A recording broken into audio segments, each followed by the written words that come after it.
Good morning students. हम सभी लोगों ने अध्ययन किया मानसिक विकास।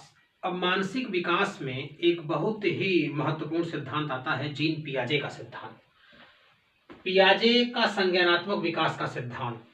इंग्लिश में इसे कहते हैं कॉग्निटिव डेवलपमेंट ऑफ जीन पियाजे। जीन पियाजे स्विट्जरलैंड के निवासी थे। इनका जन्म 9 अगस्त 1896 ईस्वी को हुआ, स्विट्जरलैंड में हुआ। ये जूलॉजिस्ट थे, जंतु वैज्ञानिक थे और 22 वर्ष की अल्प आयु में इन्होंने डॉक्टरेट की डिग्री, अपनी पीएचडी की डिग्री अर्जित की। ये इस विषय का अध्ययन कर रहे थे कि कैसे किसी प्राणी का, किसी बालक का, किसी जीव का वातावरण के साथ उसके विकास पर क्या प्रभाव पड़ता है, खास करके बुद्धि पर, मानसिक विकास पर वातावरण का क्या प्रभाव पड़ता है। और वे फ्रेंच स्कूल में अल्फ्रेड बिने के निर्देशन में जब ये कार्य कर रहे थे तो वहां पर उन्होंने देखा कि कुछ बच्चे प्रश्न पूछने पर उन बच्चों ने उस प्रश्न का गलत उत्तर दिया।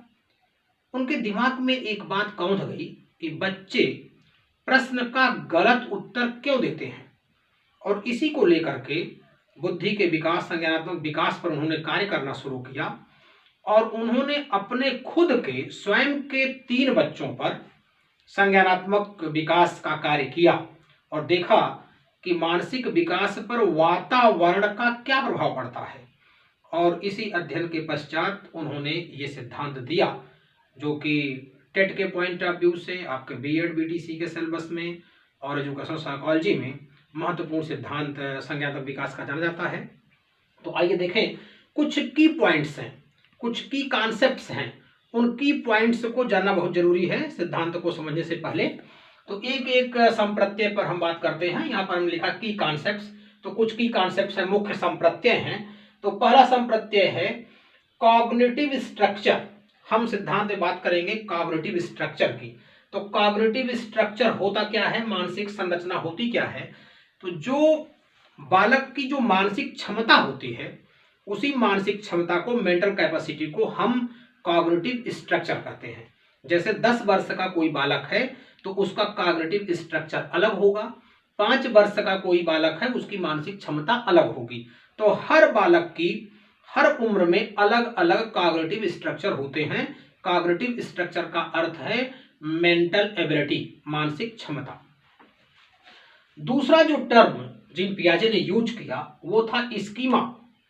स्कीमा क्या है कि जैसे एक mental representation of the world, कि बालक अपने परिवेश को जिस प्रकार निरूपित करता है उसी को हम कहते हैं स्कीमा। तो एक तरह के बुद्धि का पैटर्न है, बुद्धि का सांचा है, जो वातावरण की वस्तुओं को, वातावरण की चीजों को वो अपने दिमाग में जिस तरीके से बैठाता है, तो उसको उन्होंने कहा कि mental representation of the world. तो बालक अपने परिवेश को जिस प्रकार निरूपित करता है उसे हम उसकी स्कीमा कहते हैं। तीसरा जो टर्म्स यूज किया जीन पियाजे ने उसे कहा एडाप्टेशन, अनुकूलन। अनुकूलन क्या है, तो अनुकूलन आप सभी लोग जानते हैं कि हर प्राणी वातावरण में अपना जीवन यापन करने के लिए वातावरण के साथ सामंजस्य स्थापित करता है। तो जो पूर्व का अनुभव है, पूर्व का ज्ञान है और नवीन जो अनुभव हैं, दोनों के बीच में जो संतुलन की अवस्था होती है उसे हम एडाप्टेशन कहते हैं, उसे हम अनुकूलन कहते हैं। तो अनुकूलन में 2 तरह की क्रियाएं भाग लेती हैं। ये जीन पियाजे ने बताया कि प्राणी अनुकूलन कैसे करता है। तो एक है प्रक्रिया आत्मसातीकरण और दूसरी प्रक्रिया है एकोमोडेशन। एकोमोडेशन का मतलब होता है समावेशन या समविष्टीकरण, और एसिमिलेशन आत्मसातीकरण। तो पहली प्रक्रिया जो एडाप्टेशन में होती है वो होती है आत्मसातीकरण। अब आइए समझिए आत्मसातीकरण और एकोमोडेशन को हम समझते हैं। आत्मसातीकरण का मतलब है कि कोई सूचना, कोई ज्ञान, कोई वस्तु किसी बालक के, जैसे उसकी स्कीमा में, उसके मेंटल स्ट्रक्चर में वो चीजें, नवीन सूचना ग्रहण होती हैं, मस्तिष्क में, उसे हम कहते हैं एसिमिलेशन, आत्मसात करना, नवीन सूचना को मस्तिष्क में ले आना, आत्मसात करना। और दूसरा है समावेशन, कि जब वो जो मस्तिष्क में नवीन सूचना है उस सूचना में हम कोई परिवर्तन करते हैं, कोई विस्तार करते हैं, कोई सुधार करते हैं, तो उसे हम कहते हैं समावेशन। तो किसी सूचना को, किसी वस्तु को, किसी ज्ञान को मस्तिष्क में रखना, ये आत्मसातीकरण है। और उस नवीन सूचना में परिवर्तन करके, सुधार करके, विस्तार करके पुनः उसको मस्तिष्क में रखना, ये समावेशन है। अब इसको आप एक उदाहरण से समझिए।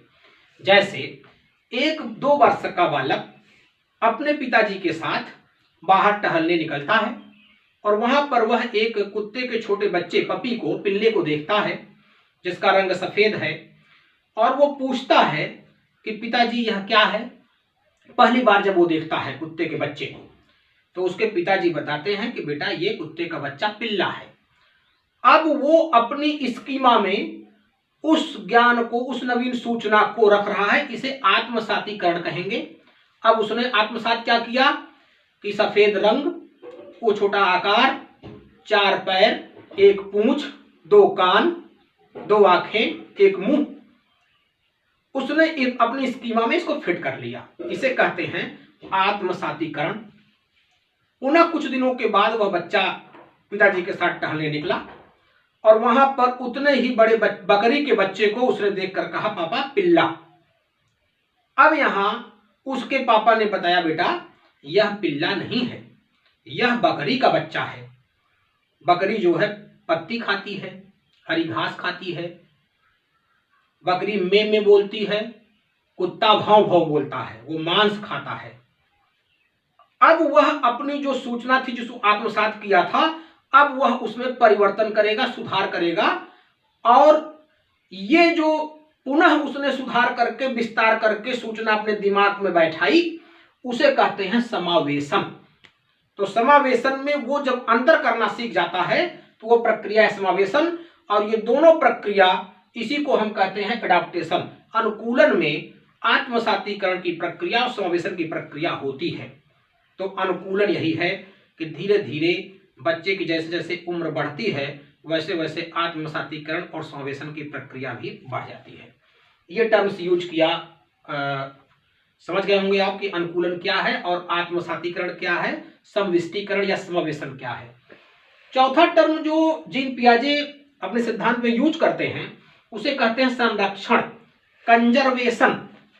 कंजर्वेशन का मतलब है, संरक्षण का मतलब है कि संरक्षण का सिद्धांत होता है, द्रव्यमान संहिता का सिद्धांत होता है। जैसे जैसे बालक की उम्र बढ़ती है वैसे वैसे ये चीजें बढ़ने लगती हैं। तो मूर्त वस्तुओं के, जिन वस्तुओं को हम देख रहे हैं उन्हें मूर्त वस्तुएं कहते हैं।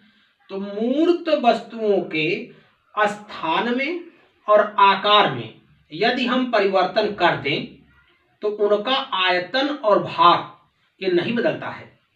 ये गुण, यह ज्ञान जब बच्चे के अंदर आ जाता है तो हम कहते हैं कि वह संरक्षण का सिद्धांत जान रहा है। जैसे एक बीकर में अगर आप पानी लेंगे, मैं यहां बता रहा हूं कि इस तरीके का कोई एक बीकर है या कोई एक ग्लास है शीशे का, इसमें आप पानी लेंगे, मान लीजिए पानी 1 लीटर है, और ठीक ऐसे चौड़ा सा बर्तन आपने लिया और उसी पानी को डाल दिया, और बच्चे से आप पूछेंगे कि ये बताओ पानी किसमें ज्यादा है, यहां भी 1 लीटर का पानी, यहां भी। तो जिन बच्चों में संरक्षण का गुण विकसित नहीं होता तो वो बच्चे क्या कहते हैं कि पानी इसमें ज्यादा है, इसकी लंबाई को देख करके। तो संरक्षण का गुण जब विकसित हो जाएगा तो स्थान और उसकी आकृति बदलने से, आकार और स्थान बदलने से उसका आयतन और उसका भार नहीं बदलता, ये गुण विकसित होते हैं। इसे संरक्षण का सिद्धांत कहा जाता है। तो जैसे जैसे उम्र बढ़ेगी वैसे वैसे चीजें विकसित होंगी, यही बताया। जो 5वां टर्म यूज किया, विकेंद्रीकरण। विकेंद्रीकरण का मतलब है डिसेंट्रलाइजेशन। डिसेंट्रलाइजेशन का मतलब क्या है कि बालक को आप चाहे जहां से पूछेंगे वो तर्कसंगत बात करेगा, वो वैज्ञानिक विधि की बात करेगा, उसमें ऑब्जेक्टिविटी के गुण विकसित हो जाएंगे और वह वास्तविकता, वस्तुनिष्ठता से परिचित होगा, और जो उसका चिंतन होगा वो तर्क के आधार पर होगा, वैज्ञानिक पद्धति के आधार पर होगा, नियम सिद्धांत के आधार पर होगा। आप उसे किसी एंगल से बहका नहीं पाएंगे। अगर आप इस तरीके की स्थिति उसके सामने लाएंगे तो वो तुरंत पूछेगा कि ये बताइए कि पानी इसमें ज्यादा है, मतलब कितना पानी इसमें है, वो उसकी मात्रा पूछेगा। और जैसे ही आप कहेंगे 1 लीटर इसमें है और 1 लीटर इसमें है, तो वो तुरंत बताएगा कि पानी की मात्रा दोनों बर्तनों में बराबर है। तो यहाँ पर विकेंद्रीकरण में रिवर्सिबिलिटी और कंजर्वेशन और द्रव्यमान संहिता के गुण विकसित हो जाते हैं। तो जीन पियाजे ने संज्ञानात्मक विकास का जो सिद्धांत दिया, उसमें उन्होंने संज्ञानात्मक विकास की 4 अवस्थाएं बताई।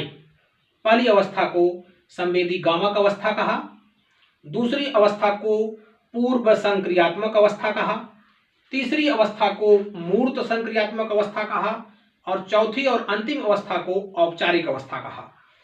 इनका समय काल बांटा और उन्होंने यही बताने का प्रयास किया कि जैसे जैसे बालक की उम्र बढ़ती है वैसे वैसे उसके बुद्धि का, उसके संज्ञान का विकास होता जाता है। धन्यवाद।